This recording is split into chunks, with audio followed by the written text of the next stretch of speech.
What's up, everyone? Welcome to Power Play with CJ. I want to focus in on the Boston Bruins Montreal Canadiens second round series, and I think this might be the most entertaining series of the playoffs. Bold words, considering how great many of these games have been throughout the playoffs for us. But I really love this series. The Bruins are 1-2-1 against Montreal. I believe they've played them as tough as any team in hockey has. I mean, they do every year. I mean, regardless of where the teams are in the standings, when the two of the teams go at it, they're going to give you everything they have. It's probably the single best rivalry in all hockey, and probably in all sports. I mean, like I said, a couple years ago, Montreal wasn't that great. They still brought it to the Bruins. The Bruins, responded with physicality.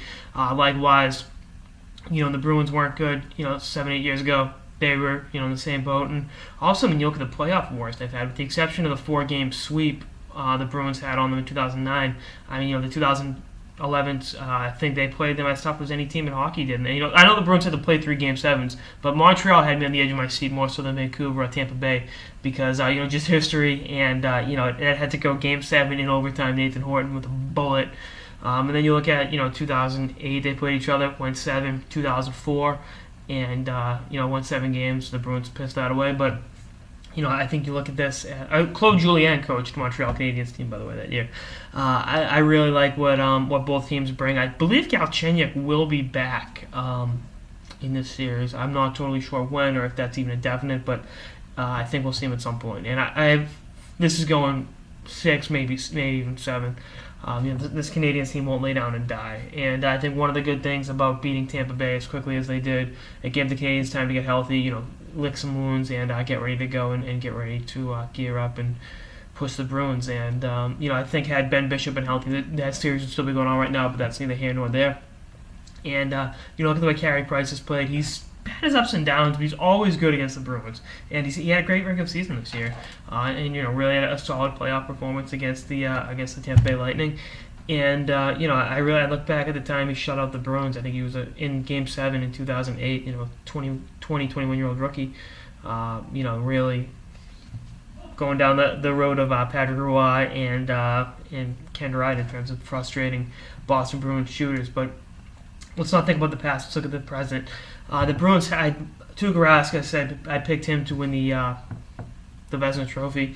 He's been the best goalie in hockey this year. And Carey Price has been great too. But look at the way Tuukka's played. He's been the backbone of this team. The catalyst up front. Krejci, Bergeron, Lucic is a Bruins killer. Jerome McGinley loves playing the Habs. I mean, he's only been a Bruin for about 10 months, but he loves those big Montreal games. He really brings it, and I'm sure he's going to be out there with his highest intensity. And then you look at Chars loves going up there. They boo him relentlessly. It's warranted, but you have to be really really good for the crowd to boo you. The crowds don't boo scrubs, so I think that's one thing going for Big Z, but. Then you look at the play of Dougie Hamilton in the last round. I mean, they're a 1-2 punch on the back end that's going to be a really a major handful for the Montreal forecheckers. But I think the Bruins will out-physical them up front, if that's even a word, out-physical.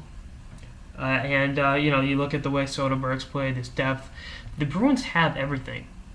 But it's still tough picking them over Montreal, and you look at history, and you look at the passion the players and the fans have up there. That is a tough building to go up there and win.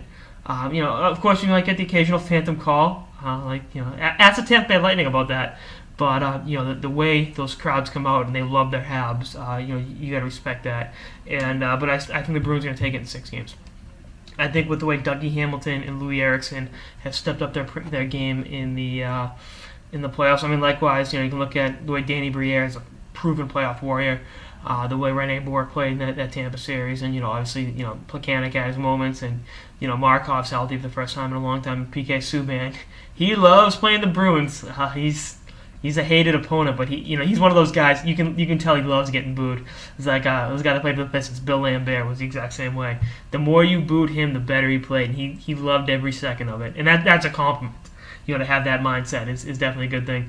And again, likewise. With PK Subban getting booed, you have to be pretty damn good in order to get booed. The crowds don't boo scrubs, and Subban is a Norris Trophy winner and a very, very good defenseman. So I think he'll be bringing his A game. The Habs forwards will be bringing their A game, and it'll be one hell of a series. Back at the Bruins in 6. I just think you look at the way they faced adversity against the Red Wings. They're now 1-0 in the series. That was a tough game one, and they came back and won 4 straight. So I think if they take that mindset into the Montreal series, they will be in good shape. Anyway, that's our next episode of the Power Play with CJ previewing the Boston Bruins Montreal Canadiens series. Stay tuned for episodes throughout the playoffs and beyond. Later, guys.